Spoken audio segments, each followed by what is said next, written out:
ইরানের ক্ষেপণাস্ত্র মহড়া, ইসরায়েলে কেন এত আতঙ্ক? মধ্যপ্রাচ্যের রাজনীতিতে অনেক সময় সবচেয়ে বড় সংকেত আসে শব্দহীন প্রস্তুতি থেকে। ঠিক তেমনই একটি ঘটনা ঘটেছে ইরানে। ইরান একসঙ্গে দেশের একাধিক শহরে বড় পরিসরের ক্ষেপণাস্ত্র মহড়া চালিয়েছে। তেহরান, ইস্পাহান, মাশহাদ, খোরামাবাদ, মাহাবাদ এই শহরগুলোতে একযোগে হয়েছে এই সামরিক অনুশীলন। আর এতেই আতঙ্ক ছড়িয়ে পড়ে ইসরায়েলে। কেন এই মহড়া গুরুত্বপূর্ণ?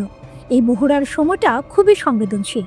এর ঠিক একদিন আগেই ইসরায়েলের প্রধানমন্ত্রী বেনিয়ামিন নেতানিয়াহু হুঁশিয়ারি দিয়েছিলেন, ইরান যদি কোনো শত্রুতামূলক পদক্ষেপ নেয় তাহলে তার জবাব হবে অত্যন্ত কঠোর। নেতানিয়াহুর বক্তব্যে স্পষ্ট ইঙ্গিত ছিল, ইসরায়েল মনে করছে ইরান হয়তো সরাসরি হামলার প্রস্তুতি নিচ্ছে। কিন্তু ইরান কি বলছে? ইরানের অবস্থান কি?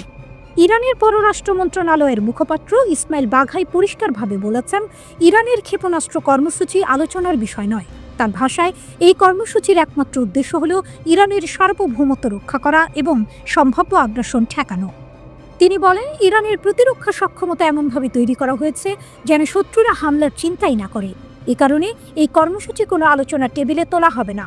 ইরান আরও দাবি করছে, পশ্চিমা দেশগুলো এবং ইসরায়েল উদ্দেশ্য প্রণোদিতভাবে ভয় ছড়াচ্ছে। কিন্তু তেহরান তাদের কাজ চালিয়ে যাবে নীরবে কিন্তু দৃঢ়ভাবে।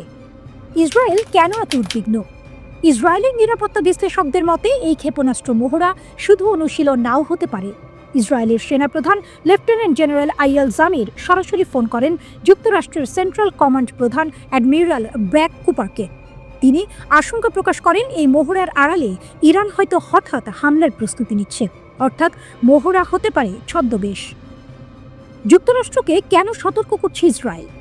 ইসরায়েলি কর্মকর্তারা ট্রাম্প প্রশাসনকে সতর্ক করেছেন, ইরানের ক্ষেপণাস্ত্র সক্ষমতা আগের তুলনায় দ্রুত পুনর্গঠিত হচ্ছে।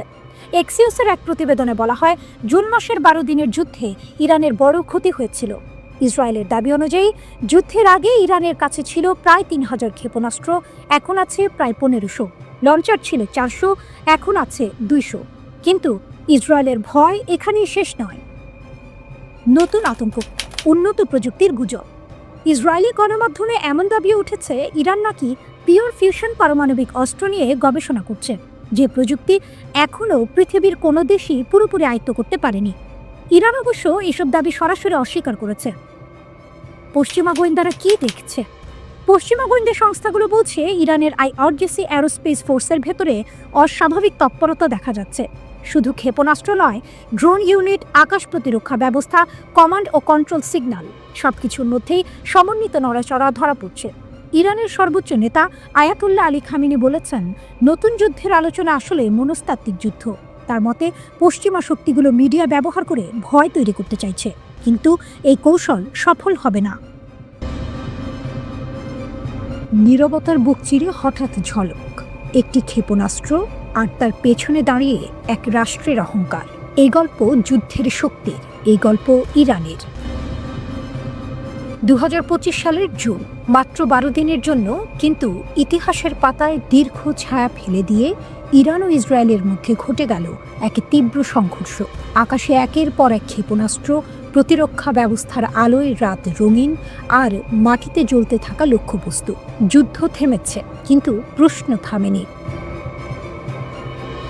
ইরানের দাবি, এই যুদ্ধের সময় তাদের একটি হাইপারসনিক ক্ষেপণাস্ত্র সরাসরি আঘাত হেনেছে ইসরায়েলের শীর্ষ সামরিক গোয়েন্দা সদর দপ্তরে। শুধু আঘাত নয়, জানালার ভেতর দিয়ে ঢুকে পড়েছে সেই ক্ষেপণাস্ত্র। কথাটা শুনতে অবিশ্বাস্য লাগতেই পারে, কিন্তু ইরান বলছে এ ছিল পরিকল্পিত, নিখুঁত এবং স্পষ্ট বার্তা বহনকারী হামলা। তেহরানের শরীফ বিশ্ববিদ্যালয়ে দাঁড়িয়ে ব্রিগেডিয়ার জেনারেল আবুল ফজল বলেন, এটা কোনো দুর্ঘটনা নয়, প্রতীকী কিছু নয়, আমরা জানতাম কোথায় আঘাত করতে হবে। তার বক্তব্যে আত্মবিশ্বাস। তিনি তুলনা টানেন যুক্তরাষ্ট্রের অত্যাধুনিক থার্ড প্রতিরক্ষা ব্যবস্থার সঙ্গে। একটি থার্ড ইন্টারসেপ্টরের দাম যেখানে কোটি কোটি ডলার, সেখানে ইরানের নিজস্ব প্রযুক্তিতে তৈরি ক্ষেপণাস্ত্র নাকি সেই প্রতিরক্ষা ভেদ করেই লক্ষ্য ভেদ করেছে কম খরচে, বেশি কার্যকারিতায়। এখানেই শেষ নয়, যুদ্ধ শুধু আকাশে হয়নি, হয়েছে ছায়ার ভেতরেও। ইরান দাবি করছে যুদ্ধের আগেও যুদ্ধ চলাকালীন তারা একটি বিশাল গুপ্তচর নেটওয়ার্ক ভেঙে দিয়েছে। প্রায় 2000 মানুষকে গ্রেপ্তার করা হয়েছে, যাদের বিরুদ্ধে শত্রু গোয়েন্দা সংস্থা হয়ে কাজ করার অভিযোগ। বছরের পর বছর ধরে অর্থ আর প্রশিক্ষণে গড়ে ওঠা এই নেটওয়ার্ক নাকি একে একে ধ্বংস করা হয়েছে। 12 দিনের এই যুদ্ধে ইসরায়েল আঘাত হানে ইরানের পারমাণবিক স্থাপনায়। নিহত হন ইরানের শীর্ষ সামরিক কর্মকর্তারা। পরে যুক্তরাষ্ট্র যোগ দেয় হামলায়, বোমারু বিমান দিয়ে আঘাত করে গুরুত্বপূর্ণ স্থাপনায়। ইরান স্বীকার করে এটি ছিল 1980-এর ইরাক যুদ্ধের পর সবচেয়ে বড় কমান্ড পর্যায়ের ক্ষতি। কিন্তু তবুও ইরানের বক্তব্য একটাই, তারা নিজেদের পুরো শক্তি ব্যবহারই করেনি। ইরানি জেনারেলের সতর্কবার্তা স্পষ্ট, নৌবাহিনী, স্থলবাহিনী, আধা সামরিক শক্তির বড় অংশ যুদ্ধেই নামেনি। কৌশলগত ক্ষেপণাস্ত্র ভাণ্ডার এখনও অক্ষত, মানে জুনে বিশ্ব যা দেখেছে সেটাই ইরানের সর্বোচ্চ শক্তি নয়। যুদ্ধ পরবর্তী সময়ে ইরানের ভেতরে শুরু হয় কঠোর অভিযান। সন্দেহভাজন মোসাদ সংশ্লিষ্টদের বিরুদ্ধে গ্রেপ্তার, বিচার, এমনকি মৃত্যুদণ্ড। মানবাধিকার সংগঠনগুলো সমালোচনা করছে, বলছে এই অভিযোগগুলো ভিন্ন মত দমনের হাতিয়ার। কিন্তু ইরানের নেতৃত্ব বলছে যুদ্ধের ধরন বদলেছে, এখন লড়াই মানসিক, তথ্যের, মিডিয়ার। এই প্রেক্ষাপটেই সর্বোচ্চ নেতা আয়াতুল্লাহ আলী খামেনেরই ঘোষণা, এই 12 দিনের যুদ্ধে ইরানি জাতি আমেরিকা ও ইসরায়েল দুই দেশকে পরাজিত করেছে। ইরানের রাষ্ট্রীয় টেলিভিশন দেখিয়েছে ইস্পাহানে ভূপাতিত একটি ইসরায়েলি হার্মেস ড্রোনের ফুটেজ। মাঝ আকাশেই ধ্বংস। ইসরায়েল স্বীকার করেছে ড্রোনে ক্ষেপণাস্ত্র ছোড়া হয়েছিল, যদিও তারা বলেছে সংবেদনশীল তথ্য ফাঁসের ঝুঁকি নেই। সব মিলিয়ে এই যুদ্ধ শুধু ক্ষেপণাস্ত্রের নয়, এটা বয়ানের যুদ্ধ, সাহসের যুদ্ধ। আর সেই বয়ানে ইরান নিজেকে দেখাতে চাইছে এমন এক নায়ক হিসেবে যে আঘাত সহ্য করতে জানে, পাল্টা আঘাত দিতে জানে, আর প্রয়োজন হলে এখনও অনেক কিছু দেখানোর ক্ষমতা রাখে। ইরান হুমকি বাস্তব নাকি ইসরায়েলের বয়ান? ইরান কি সত্যিই ইসরায়েলের ওপর হামলার প্রস্তুতি নিচ্ছে, নাকি ভয় দেখানোর গল্প যার উদ্দেশ্য যুক্তরাষ্ট্রকে পাশে টানা? এই প্রশ্নটাই এখন ঘুরছে আন্তর্জাতিক রাজনীতির কেন্দ্রবিন্দুতে। এক্সিওস ও ইসরায়েলি গণমাধ্যমের তথ্য অনুযায়ী ইসরায়েলি কর্মকর্তারা যুক্তরাষ্ট্রকে সতর্ক করেছেন, ইরানের সাম্প্রতিক ক্ষেপণাস্ত্র মহড়াকে তারা সম্ভাব্য হামলার আড়াল হিসেবে দেখছেন। কিন্তু এখানেই গল্প শেষ নয়। যুক্তরাষ্ট্রের গোয়েন্দা কর্মকর্তারা একই প্রতিবেদনে বলেছেন তাদের কাছে ইরানের আসন্ন কোনো হামলার প্রমাণ নেই। তাহলে প্রশ্ন উঠছে, ইসরায়েল যা বলছে সেটা কি গোয়েন্দা তথ্যের উপর ভিত্তি করে? কেন ইসরায়েল এত সতর্ক? ইসরায়েলি সূত্রগুলো স্বীকার করেছে ইরানের হামলার সম্ভাবনা 50% কম, তবুও তারা ঝুঁকি নিতে রাজি নয়। এর পেছনে বড় কারণ হলো 2023 সালের 7 অক্টোবর অপারেশন আল আকসা ফ্লাডে ইসরায়েলের বড় ধরনের ক্ষয়ক্ষতি। সেই ঘটনার পর থেকে ইসরায়েলের সামরিক নেতৃত্বের ঝুঁকি নেওয়ার ক্ষমতা অনেক কমে গেছে। পর্দার আড়ালে কি ঘটছে?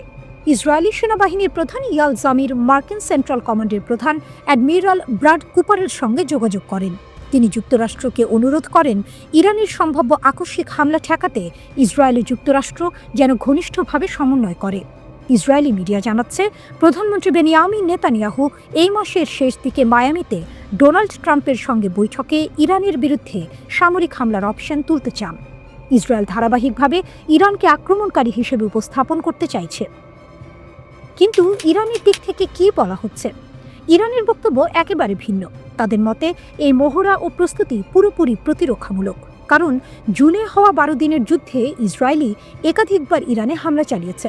ইরান বলছে যে দেশ নিয়মিত হামলার শিকার হয় সে দেশ যদি প্রস্তুতি নেয় তাকে কি আগ্রাসন বলা যায়? ইসরায়েল যেসব মহড়াকে হুমকি বলছে, ইসরায়েলি সংবাদ মাধ্যম ওয়াইনেট দাবি করেছে ইরান বিভিন্ন সামরিক মহড়া চালিয়ে ইসরায়েলকে টার্গেট করবে। কিন্তু বাস্তবে কি? ইকতেদার নৌ ও ক্ষেপণাস্ত্র মহড়া। আইআরজিসি নৌবাহিনী ওমান উপসাগরে ক্রুজ মিসাইল, ব্যালিস্টিক মিসাইল ও ড্রোন মহড়া চালায়।